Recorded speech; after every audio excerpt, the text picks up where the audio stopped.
Good evening, everyone. Let me introduce myself. I'm Heidi Siegel. I'm the current Home and School President, and I'm joined tonight by Cynthia Lee, who is the Executive Director of the Alumni Association. We thought it would be easier to do an update meeting together rather than hosting two separate meetings. And so we do want to get started. I would like to go over a few ground rules to help the meeting run a bit more smoothly. First of all, the meeting was set up to have everyone sign in on mute. So if you can refrain from unmuting yourself, just so that we don't have a lot of background noise, that will be much appreciated.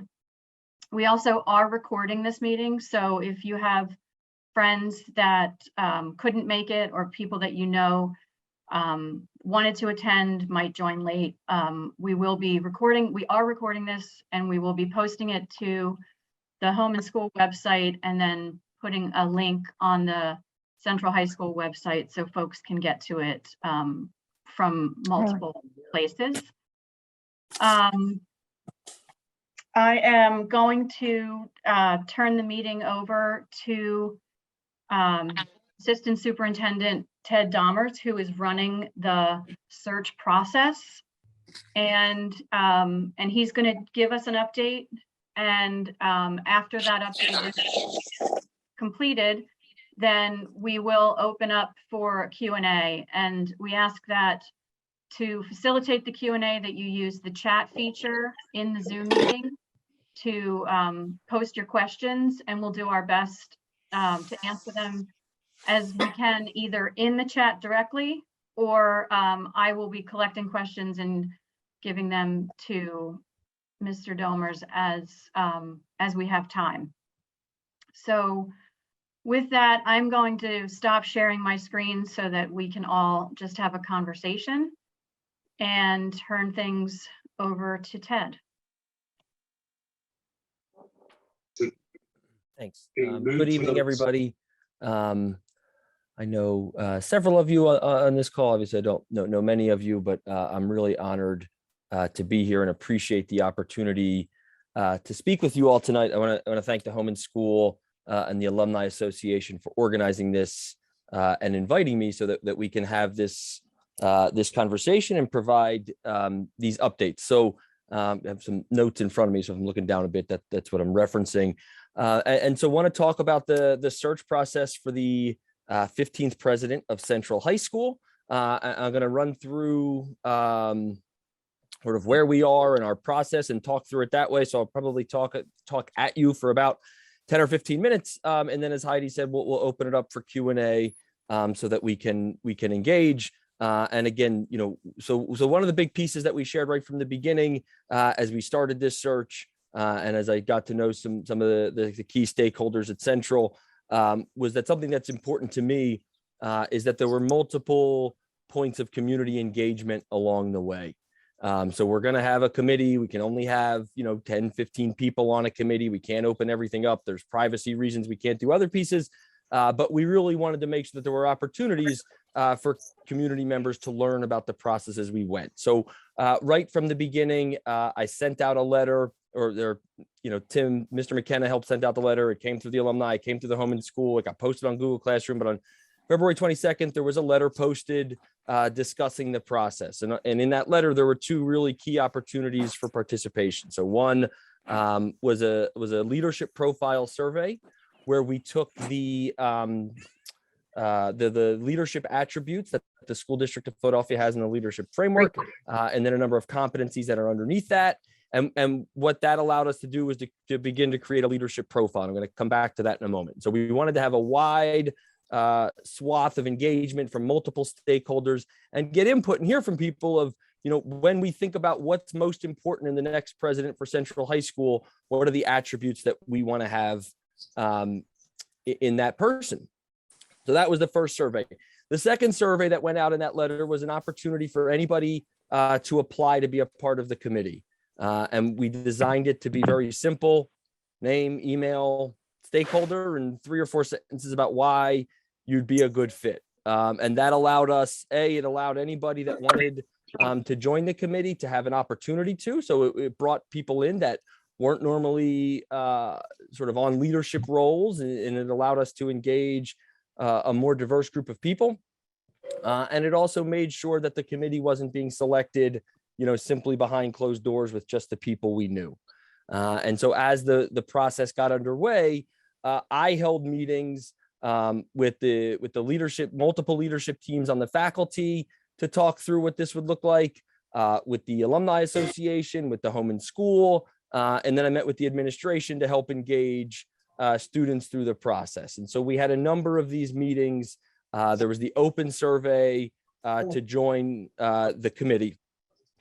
So from there, we were able to create a committee that encompasses 15 people. There are 4 faculty members. There's a member of the administration, the school's current administration.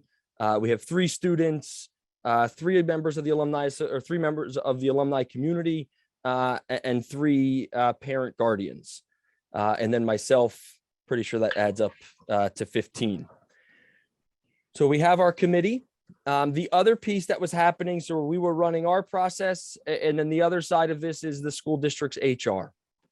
And so the central position was posted on through the HR, and they do a lot of outreach to both internal and external candidates that are interested in working with the school district and having that. So there was a great deal of outreach on that side from the HR side. So while that was happening, there's an internal database that, an HR system where folks are uploading their resume and their cover letters and their attributes there. And so that was happening. And so all of this culminated into our first meeting, which was last Thursday when the committee came together for the first time. And so we had three clear purposes in that meeting. And the first was to review the leadership profile. And I'm going to drop this in the chat for everybody. And when we post the recording for this, we're going to include the leadership profile as well. And so I can also share my screen for a moment if you're not able to access the link. And so what we have here is we had 347 responses, which we know, and somebody on the committee did. If we think about the entire reach of the central community, this is a small fraction of the central community, but we think it's something. I think it's something. I think it gives us an insight and one data point to tell us where we might build this from. And so the first page of the leadership profile has all the responses, and then I broke it down, the student responses, the faculty responses, the current and former parent guardian responses, and alumni responses. And I shared with our committee last week, if you add those numbers up, it's more than 375 because it speaks to folks that wear multiple hats in the central community. But what the purpose of this leadership profile is to recognize that we have 15 people on a community or on the committee, but we're representing a much broader community. And the leadership profile really helps ground us and give us insights into what the broader community is looking for in the next president of Central High School. And so it's pretty clear that the first priority is equity, followed by instruction and goals.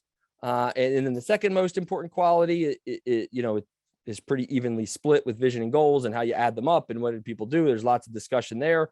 And then the most important attributes, there are 3 that jump to the top: communicates effectively, builds trusting relationship, considers diverse perspectives. And then what we did as a committee was we spent about 45 minutes going through this, talking about it, getting to know each other, comparing and contrasting. It's interesting, the students said this, but the faculty said this, the parents have this view, the alumni have this view.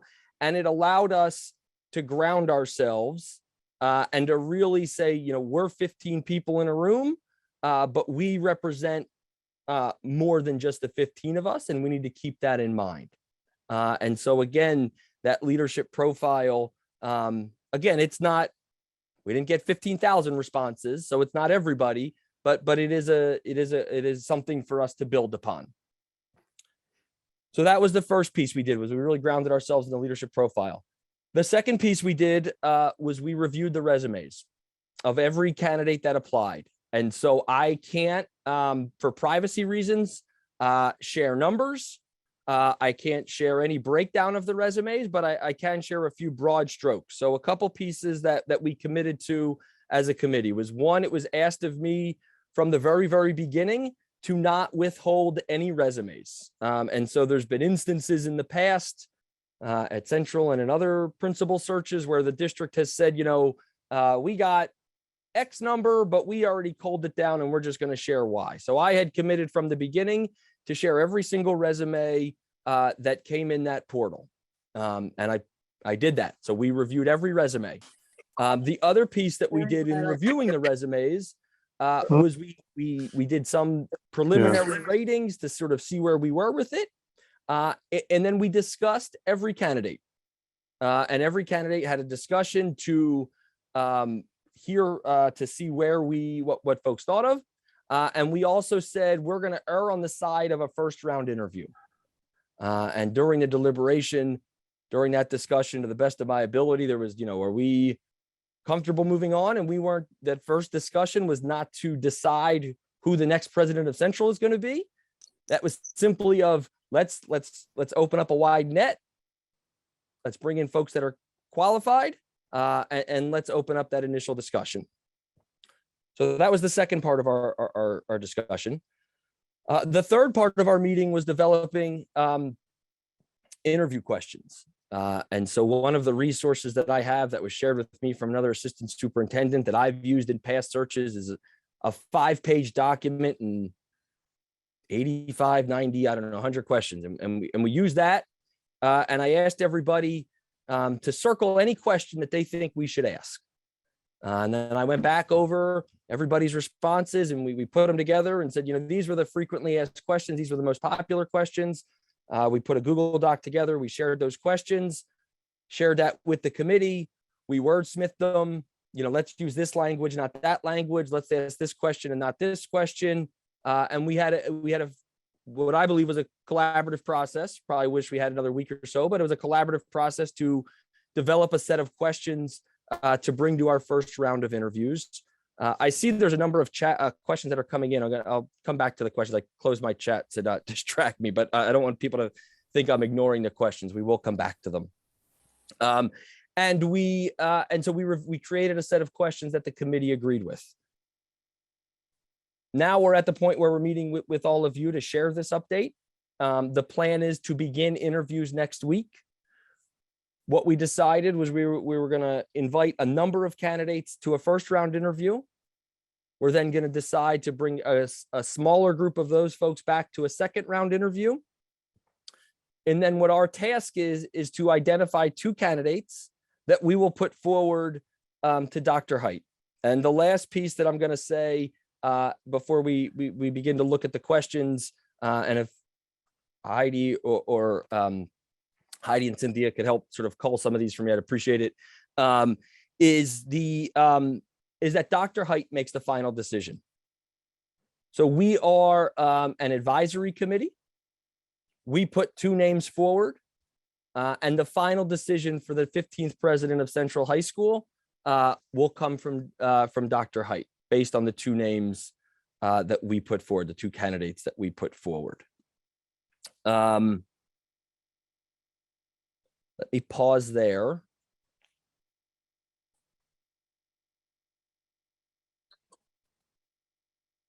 Heidi, what's the best way to do the Q&A here? Do you want to throw some at me? Let me give you some of the, I mean, there's been multiple people kind of raising up one particular question, and that is, can you share the gender and racial makeup of the committee, and how does it compare to the city's population?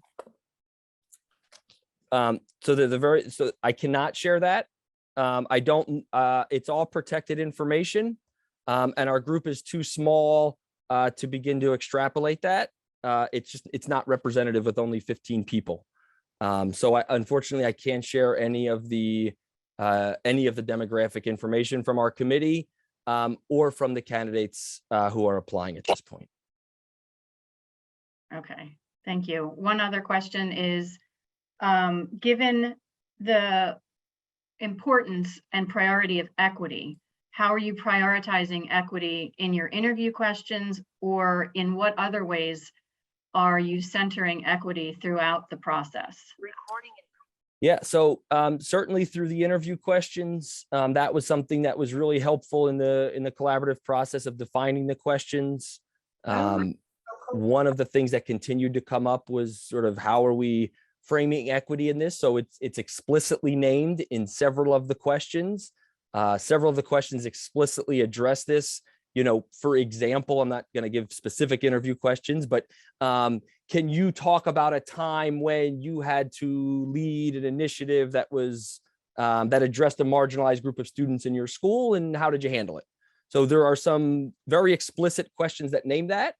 And the other piece that we're going to talk about in our debrief and as we evaluate the candidates is, even in questions that don't explicitly name equity, is it something that's raised? And maybe there's an appropriate time for it, and maybe there's not. And how does it come through? I think one of the challenges with, you know, something like, you know, an issue like equity or an attribute like equity is it has to run through everything we do. We can't say, you know, we answered, you know, question 4 was the equity question. Was it answered? Like, you know, check the box. That's not how equity works. We need to see it throughout.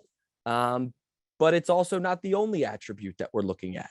And so how do we look at instruction through an equity perspective? How do we look at professional development and talent development and establishing a vision and goal for the school? And so all of those other pieces, there's a lot of intersections and ways that we'll address the complexity in that way.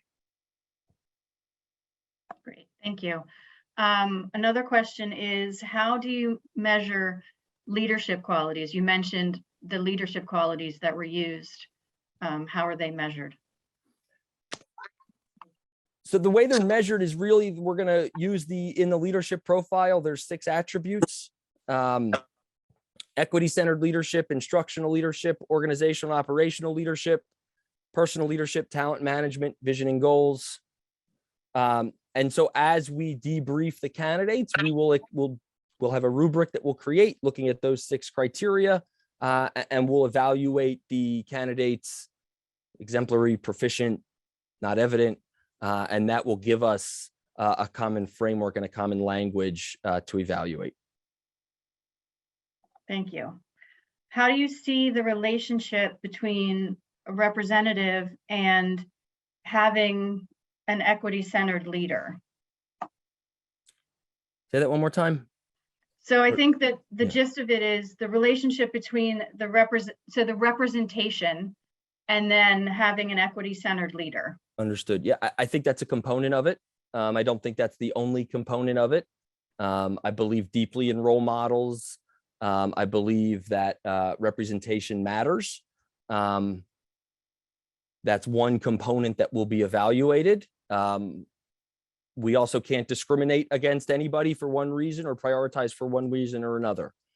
So representation matters, but it is not the only criteria. Okay, so I'm going to throw you some questions that I believe I know the answer to, but you're going to get them anyway. How many resumes were received in total? That's not something I can answer outside of the committee. Is it true that only 3 of 15 committee members are minorities? Not something I can answer. Will current students be on the interview panel as per the Black student demands? Yes, there are 3 students on the interview panel. What is the criteria for scoring candidates? For instance, would we expect a candidate with experience as a principal and one who has a PhD to score higher than a candidate that did not have a PhD or principal experience, or is scoring subjective? The answer is both. Experience matters, education, expertise matters. but that's one data point, or I guess those would be a couple data points, but you get my point. How they respond, how they engage, how the thoughtfulness of the answers, the alignment to the leadership profile, all of those other pieces are other data points that we will continue to evaluate. So, experience matters. Somebody's educational background is important to consider, but those are not the only pieces that will be considered. And when we deliberate and when we have our discussions, one of my roles is to be able to pull us out of some of these conversations and say, for instance, let's not get hung up on this person's, one answer to this question. Let's not lose sight of a broader perspective here. And I would say the same thing, just because somebody has been a principal before doesn't mean that we're going to disqualify somebody that hasn't, and somebody that has a doctorate, that doesn't mean that somebody's going to get it just because somebody doesn't. So they're all data points that will be considered as we take a holistic approach to the candidates. Thank you. Can you share the interview questions? I wish I could. I'd love more feedback on them, but no, we can't, especially because this is being recorded and the candidates might have access to it. Okay, will there be other listening sessions? Will there be translations for multilingual stakeholders? So that's something we're looking into, recognizing the timeline is tight. I've spoken to a few others who have raised this concern to me, recognizing this is, something that I needed to do a better job with. If we can't get it on the front end at this point, what I will commit to is ensuring that those happen once the next president is selected, to make sure that once that person's how he or she decides to frame out the beginning of the search, but some type of listening tour, some type of community engagement, that there will be multiple opportunities that are not just English language centered, and that have those other pieces there. So I apologize that we haven't been able to run to introduce those factors into this part of the process. I recognize the limitations in that, and it will change moving forward. Thank you. Another question, how were students selected? Were they recommended by the Director of Equity and Inclusion? So students could be recommended by anybody. It was an open process to nominate. It was the letter that had the survey was shared broadly. And then the way that the students were selected was I sat down with the dean of the school and with two of the assistant principals, and we went through the list, and they shared insights into me, and we talked about who they were and looked at finding the students that would be representative of the students of Central. We brought them down, had a very mini interview, and then that's how those students were selected. Thank you. How many applicants? I think you already answered that. And do you think 2 recommendations is sufficient considering it's Central? So the 2 recommendations is how the process from the School District of Philadelphia works. So every school has to submit 2 names forward. Dr. Height, and first they would meet with Dr. Nunez, who's my direct boss, the chief of schools, and then they meet with Dr. Height as well. So that's the way the process works at any School District of Philadelphia school. Okay. Are there any interview questions focused on the uniqueness of Central and candidates' commitment to that, and how do you measure that? Yeah, that's a great question. So we've sort of gone back and forth on that a little bit as a committee. And so what we've decided is, when I emailed all the candidates individually, and one of the pieces that I put in there was I encourage you to review the school's website and learn about the school's history and traditions and bring that in. And so I certainly think, like any job interview, when somebody has knowledge of the prospective organization, that's a benefit. So that's something that we are looking at. The other piece that we're going to do in the second interview is we're going to be thinking about scenarios that are more relevant to Central. You know, what would you do if, and using the expertise in the room to build out scenarios that can help us reveal some of that. I think to your question, the uniqueness of Central. So I believe that sort of using some of those case studies, those little mini scenarios, and asking folks to share their insights and talk them through can help us get there. Great, thank you. Another question about how was the panel selected? My son and I both applied and neither of us were chosen. Yeah, so it was, they were not easy decisions. It was really looking at their responses that were given, considering the balance and different perspectives that would be brought. And so that's how we selected. We had nearly 100 people interested in joining the committee, and we had to make some tough decisions to get it down. Okay. How many candidates will be selected for round 1 interviews? I'm not comfortable sharing that at this point. I'm not comfortable sharing that because, again, just out of respect for the candidates that are involved. Okay. What is the reason that you can't share the questions? We would like to understand or see the diversity of those questions. So the reason I can't share the questions is because it would give the candidates that are interviewing an unfair advantage by knowing the questions.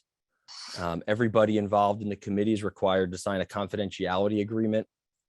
Everything that happens in that room, the expectation is that it stays in the room. And this is a part of that process that we just, we can't share. You know, that's why it's not a committee of 1, it's a committee of 15, to recognize that the different perspectives are brought into the room to inform that, so that something explicit as the diversity issues, we can make sure that they are added. And, you know, I recognize that. I hear your question. I recognize this might not be a sufficient answer for what you're looking for, but that's the reason. Thank you. What qualifies the members of the committee to evaluate candidates' commitment to equity? You know, again, this is one of the reasons that I think this leadership profile is so important. You know, one of the things that I shared with the committee to introduce myself and to open things up was I shared that, you know, on my refrigerator growing up, my mom had the quote from Mark Twain, "It is best that we all not think alike, for difference of opinion that makes horse races." And so I think when we think about, you know, how the committee is going to evaluate the commitment to equity, we have 15 different people in the room, and they're coming at it from different perspectives, and they're bringing their heart and their mind and their passion and their love for Central to it in their own way. And I also recognize that we have 15 people who are incomplete.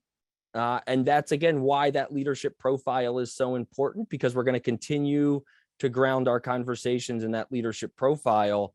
Again, that's not to say that equity and diversity, you know, that wasn't the whole pie chart. It wasn't the whole pie. So it is a key component. It is infused in many of the questions. It will continue to be a focus of the interview, but it is not the only piece that we'll address. Thank you. Has DEI been majorly involved in the hiring process for this, or thus far? Specifically with the, I guess so. So There's with no this search, I can't speak to the school's hiring practice beyond this. But with this process so far, it has been. It was discussed in our initial meeting. Several questions are infused in it, and as we debrief and as we continue, that's what we will continue. Thank you. President McKenna supported the policy platform of the Black students and alumni in 2020. Have candidates been asked to the extent that they support that platform? It's a great question. So the candidates haven't been asked anything yet. So I can't, so no. But again, that's the type of question that I'd love to learn more about, because that would be a great scenario to bring up in our second round interview. again, as I shared, we'd really like to highlight some of these, this is part of the uniqueness of Central. How do you respond? How do you make sense of this? So that's a question that would certainly resonate and be aligned to the type of work the type of questions that we're discussing. Another question, will the interviews be in person? Yes, they will. Okay. Beyond interviews, will there be exercises or activities that the top candidates must complete? This was part of the process for a school principal in a search in another Philadelphia school that I was on the committee for. Sometimes interviews do not demonstrate how candidates actually perform. These assignments can more accurately gauge that. Yeah, no, that's a great question. So like any interview practice, we don't want to ask people just to talk in theory, but what does this look like in practice? So as we refine these questions, they really sort of drill down to, don't tell me your approach about instruction. Talk to me about a conversation you had with a teacher or that type of work.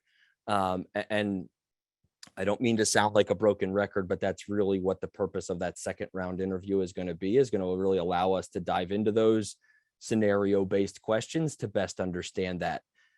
Even within, this is a bit of my own soapbox, but even within interview processes, when we start going down performance tasks, especially something like a school, demo lessons for a teacher, for instance, so much of the work is relational. And when you don't have that relationship, you don't see the full extent of it.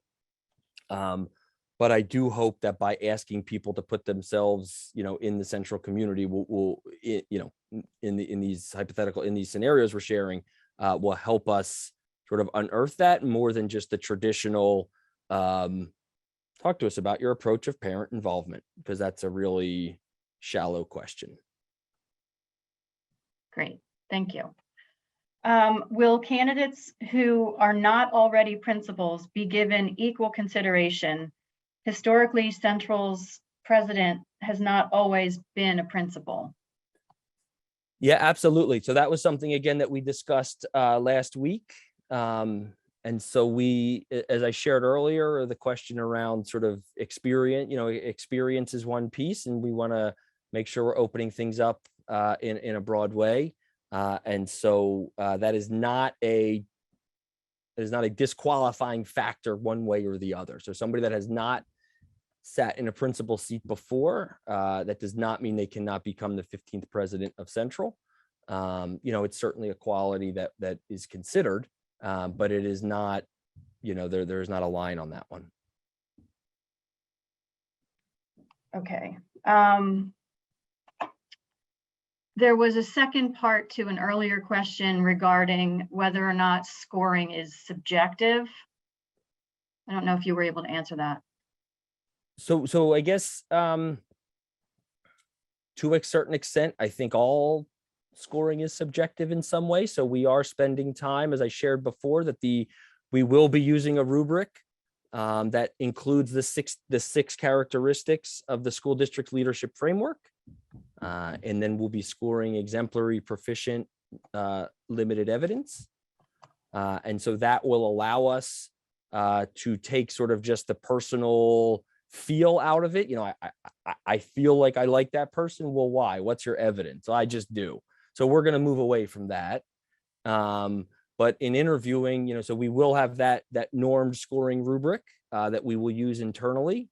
And in addition to the debrief, in addition to discussion, that will allow us to ensure that there is some level of consistency and equity across the process for all the candidates, that they're scored on a similar rubric, and that we're not just, I like this person, I don't like that person. Thank you. Is it your decision or the district's to not be able to tell us the racial and gender of candidates and panel members? Both. So that was my inclination to not share. I'm not comfortable sharing. And then I spoke to some folks above me, both in talent and the school's office, to confirm that that's the district's policy. And the answer was, that's correct. That's not something we're legally allowed to share. out of the privacy for the candidates, as well as the people on the committee, as well as because the numbers are so low. That's why we can't share the aggregate data. Another question somewhat related. Why is the number of applicants you received confidential? I just don't think it's appropriate to share at this point, given the search and where we are. And some of that comes out of my concern, out of respect for the candidates that are still involved, as it is an open search. Thank you.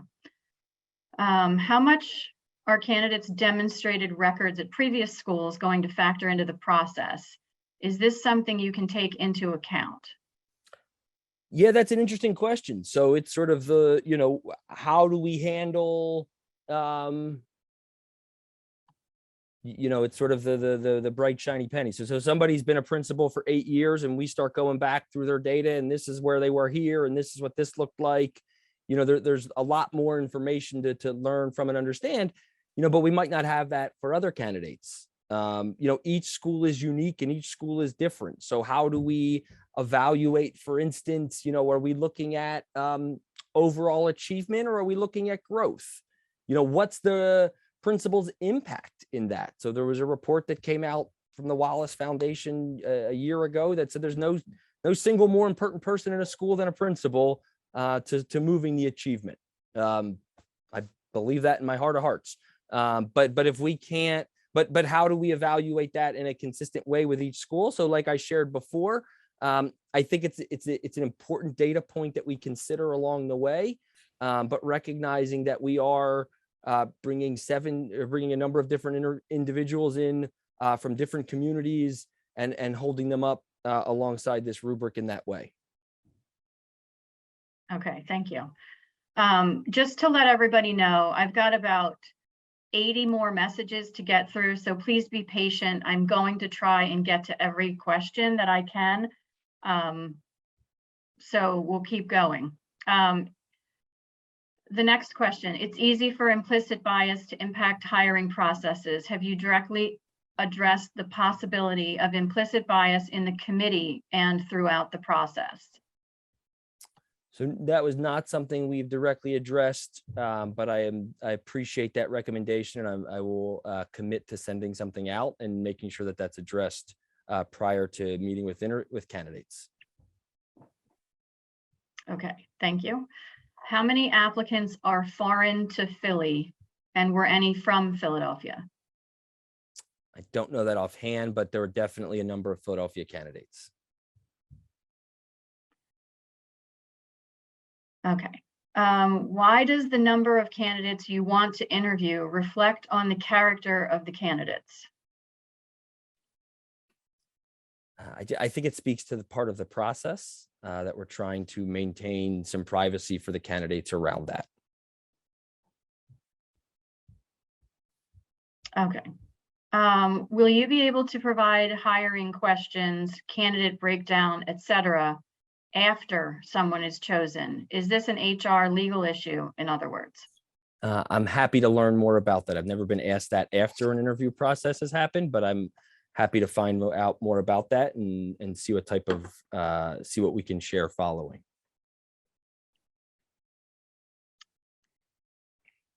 Okay. Next question. Why are basic demographic breakdowns sanitized of all personally identifiable information not available on committee members and applicants? This is not asking for the district to dox anyone, but given demographic breakdowns that the district collects and gives in other settings.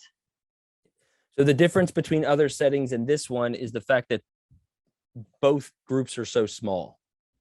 And when there's sort of, some people use the number 10, some people use the number 20, but when you have 20 or fewer, or 10 or fewer of an individual demographic group within a committee or a group, that once you start breaking it out that way, people are going to lose that confidentiality and lose that privacy. So the reason that we're not sharing it in this instance, while it is shared in others, is because of the sample size, because of the size of the group. Thank you. Are any of the candidates for president of Central a product of the School District of Philadelphia? Yes. Okay. How are you evaluating candidates' commitment to socio-emotional learning? Yeah, that's part of the questions that will come up. I think that'll be underscored when we talk about equity, socio-emotional learning, and their commitment to instruction aren't separated. What are their commitment to vision and goals for the school? How do they think about talent management and taking care of the adults in the building? So I think SEL will come up in a range of ways. Okay. This is another person asking whether or not they'll get to know anything about candidates after the fact. I know you said you would ask about that. I'll follow up. Yes. Will the score sheet for the interviews be numeric or objective, a breakdown of the qualities with a score box? I think the answer to that is yes. So each each criteria will have its own score. So we'll rate the candidates on all 6 of those criteria.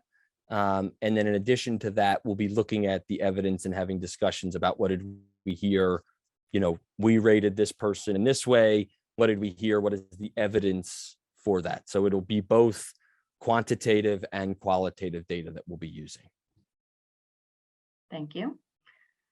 What power will the new president have to change Bell's schedule/school schedule? Any chance Central would opt to start earlier than 9 and or continue to end at 3? That is a great question. I don't have an answer to that at this time. My hunch is that is a decision being made by the central office by 440 by the school district, and not a school-based decision. Okay. Do any of the committee members evaluating candidates have experience hiring a principal? Yes. Okay. And when you said previously about in-person interviews, is that with the committee in person as well? Yeah, we'll all be around the same table. Great.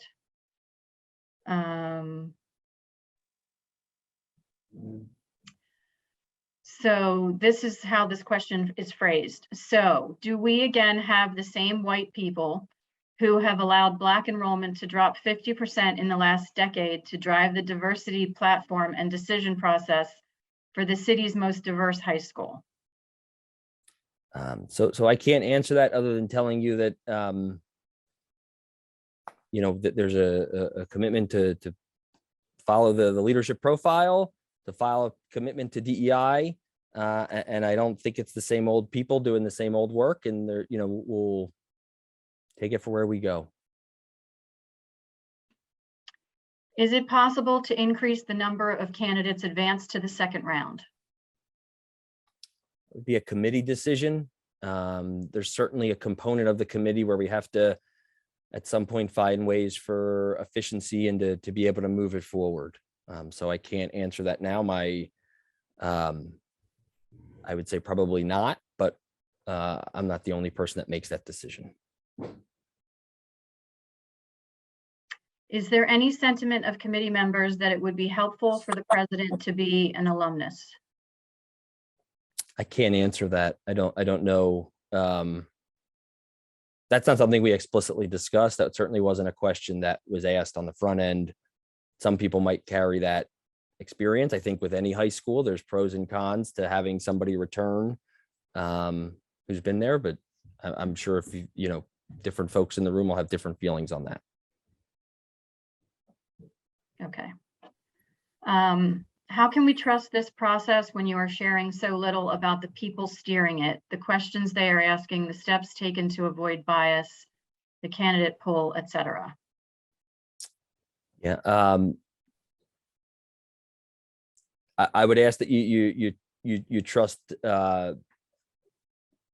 I guess I would say that I ask that you trust that we're trying to be as transparent as possible. That we're not trying to. It's not. I'll speak for myself. It's not. No, we. I'm not trying to be evasive by not answering these questions more directly. I don't think it's appropriate to share questions in a recorded, broading, open public session that are going to be used in an interview process. And it's also protected information that I'm not permitted to share. I do believe very strongly in community engagement. That's why the leadership profile was created. That's why I continue to harp on it as an opportunity to draw the committee back to it. That's why there was an open process to bring people into the committee. And so I recognize that I don't know how else I can influence that trust other than to be present with you, to try to address your questions. I recognize that you feel I'm not addressing them adequately or that I'm being evasive to them. That is in no way my intention, but I understand that might be the impact that some are feeling right now. Thank you.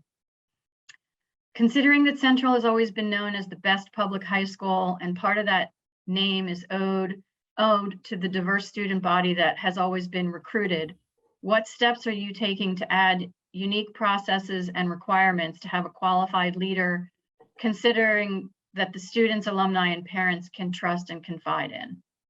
Yeah, I think that speaks to on the leadership profile, the community's commitment to, communicates effectively, builds trusting relationships, and considers diverse perspectives. So I think your comment speaks, aligns directly with that leadership profile.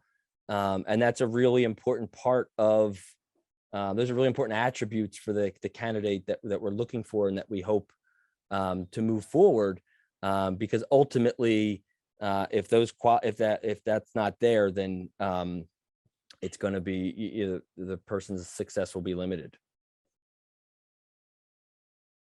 Thank you. The lack of transparency regarding diversity is not only frustrating, but also leads to suspicion based on past history with institutions that have diversity issues. Is the decision not to be more transparent about the selection process yours or a school district policy? So as I said a few moments ago, so it's both. It was something that I don't believe we should be sharing at this point. And then just to make sure that I was clear on that and correct in that assumption, that I spoke to some others in the district and that policy was confirmed. So I don't want to just say it's the district, it is a district policy, and it is also something that we're moving forward on. Okay. Are you familiar with the Black student demands? Will you and the panel members be able to accurately gauge how much the candidates know about that? Will candidates with lack of knowledge and commitment to that be disqualified? Will the DEI be in these interviews as promised for the signed Black student demands? Yeah, so DEI is a very explicit part of the interview protocol that we're going through. There are questions that address it head on, and there are questions that it's connected to, and we'll be able to tease out the candidates' commitment based on their answers in other places. As I shared a few moments ago as well, I think including the sharing the Black student demands and reflecting on that could be one part of the finalist interview to consider. Were any applications accepted late from candidates? No. Sorry, the dog has broke downstairs. See you, Ruthie. Sorry. Is it a concern to you or the school district that in 175 years, Central has never had an African-American president, and why do you think that is so? I can't really answer that question. It is a concern to me. I think diversity is important. I think representation is important. Come up with a host of reasons why that's never happened. I think there are a lot of racist policies and structural issues that were present at different times. And I imagine that's why that happened. I wasn't involved in those searches, so I can't speak specifically to what happened. Okay. Who can we contact to provide specific input from the community for issues that were not addressed by the survey? You're welcome to email me if there's something that needs to be more substantively defined. And ultimately, I report to Dr. Height, and Dr. Height reports to the school board. And so if you feel like there's pieces that aren't being shared, those would be your next steps. Okay. Is the rubric available for review, or is the process that guides your decision a secret? Yeah, so the rubric, again, if you look on the leadership profile, there's 6 attributes that are shared. And then as a group, we're going to look at it in 3 ways: exemplary, proficient, or not evident. So it's a pretty basic rubric. Okay. Can you explain how withholding the number of applicants and number of people selected for the first round of interviews respects the candidates? It seems like unidentifying basic information. It's a part of the process that we're going to stick with. I can't add much more to it. When do you expect the hiring decision to be made? How will the onboarding process work if there is no current principal or president in place? So I will submit a report. My goal is to submit a report on Friday, April 8th that gets passed along through the talent office to Larissa Shambaugh, Chief Talent Officer, as well as Dr. Nunez, the Chief of Schools. And then the interview process begins from there. We've already started communicating. Our network team has already started requesting, calendar holds and getting sort of the time slots held for the interviews, so that the process continue to move quickly. So once we turned it over on April 8th, it's no longer, it's on other people's calendars and timelines. So I can't give you a specific date. Okay. Dr. Height is about to retire. Is there a reason why he and not the next superintendent makes the final decision in this process? Yeah, that's a great question. That's come up in some of the other schools that I'm working with on their principal process as well. Dr. Height's still the superintendent until July 31st. So he will continue to make the decisions. Okay, you've been talking a lot about experience and qualifications for this position. Does the ideology, the plans for Central High School play a role in the decision? And if so, how? Yeah, absolutely. I mean, I think that speaks to that sort of vision and goals. There's a lot of really important traditions that are a part of Central, and there's a lot of opportunity for progress and growth and new learning to take place at Central. And so finding the candidate that is able to do that, right? It's not just because you've been a principal for 20 years, you have the most experience, makes you the most qualified to lead Central for the next 20 years. So we need to tease out what that vision is and how the person sort of sees that opportunity moving forward. Thank you. Since you can't share much about the committee, can you tell us something about your own experience and credentials, specifically in the area of DEI? Sure, I can share that. Prior to this position, I was the past principal of Carver Engineering and Science. I led a school of 900 students. I expanded enrollment from 700 to 900. We prided ourselves on supporting first generation students to not just reach college, but succeed in college.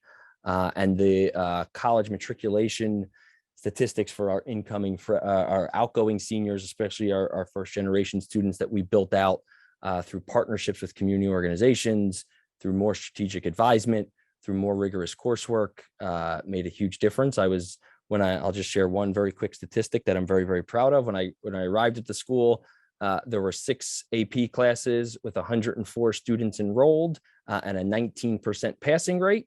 When I left the school, we had 16 courses, 245 students enrolled, and a 40% passing rate. Thank you. What is your personal level of knowledge about Central, its history and traditions, and that of other committee members? I've been a part of the school district of Philadelphia for nearly 20 years. I grew up in the Philadelphia area. My great uncle Jay is a Central alum. I'm familiar with the history of Central. Again, that was not a criteria piece that was brought up, and part of the screening was an understanding of the history of Central. You have all 15 people bringing different viewpoints and perspectives to the committee. Thank you. Will the candidates be asked about whether they would be advocating to continue funding the DEI position?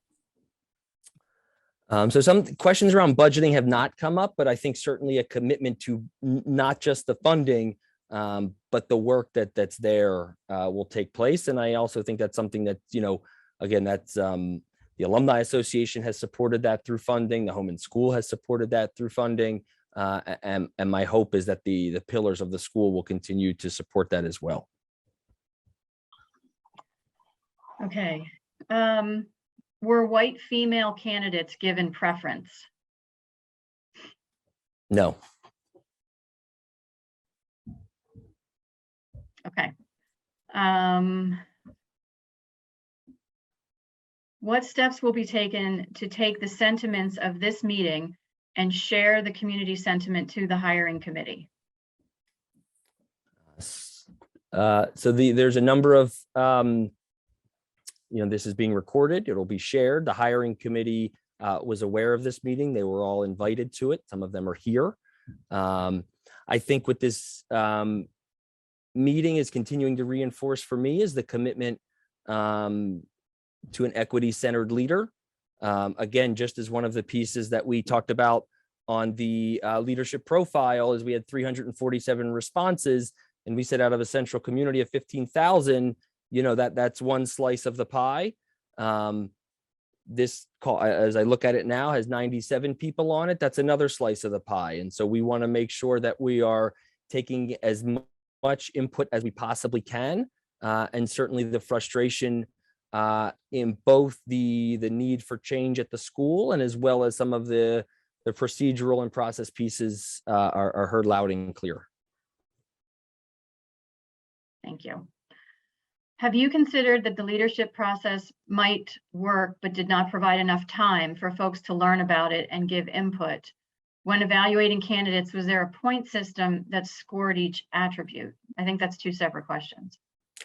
Yeah, so the timeline was tough. So there's always, a timeline question of one of the reasons that we wanted to move this process to the front end was to ensure that we were interviewing folks before other schools started their process, and sort of to make it colloquial, but the early bird catches the worm. So we wanted to accelerate we wanted to move the process up and move it that way. So there's always more time for feedback. So that was a decision that was made. When evaluating the candidates, was there a point system that was scored each attribute? So there will be, but again, this process will not run with, candidate A has 8 points and candidate B has 7 points. Therefore, candidate A is going to move forward. So again, we're using both the quantitative and qualitative data. The interview scores are one data point. The resumes are another data point. There's several points that will be balanced and utilized through this process. Thanks. Outside of the student panel, how have student voices and concerns been magnified in the hiring process? Is there a direct outlet where students can contact the committee to share such concerns and priorities? Yeah, so several students have been in touch directly with me. There's opportunities to speak with Mr. Johnson. There's opportunities to speak with teachers. I know some of the teachers have engaged with me as well about this. So there are opportunities for the students to have their voices heard, and through several different adults that are involved in the process along the way. Great. Given the legal limitations, is there any new and innovative way to integrate community feedback and voice?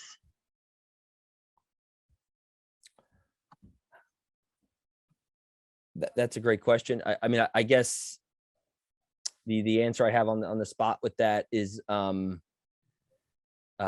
the leadership profile. And that's, again, an opportunity to see a broader swath of perspectives brought in. Yeah, I'm sorry, I don't have a better answer for that. Okay. what is your plan to be transparent moving forward, considering that surveys, updates, invitations were provided in a short timeline? So what will happen at this point is the interviews are going to take place next week. So there won't be other forums for other community forums in this way. And then, as we said, on the back end, the way that the new president is rolled out, introduced to the community, invitations for community forums, we'll work to extend the timeline around that as well. Thank you. What is the plan for transparency, and is there an associated document? How will it be implemented?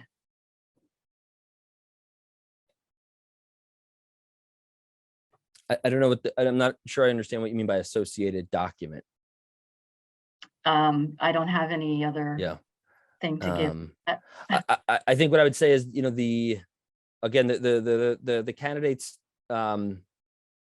that's a private matter. Some of them are principals in schools. They all have other jobs. And so that's not something that we're going to share out.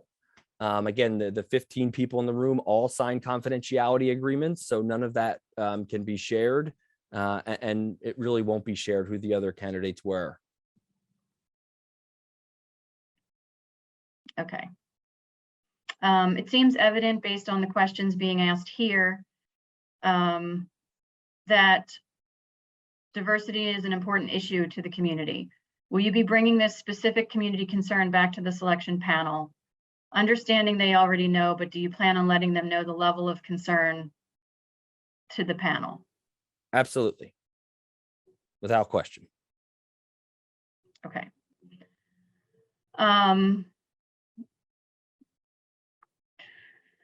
Is it possible to revisit or reflect on the leadership profile at this point?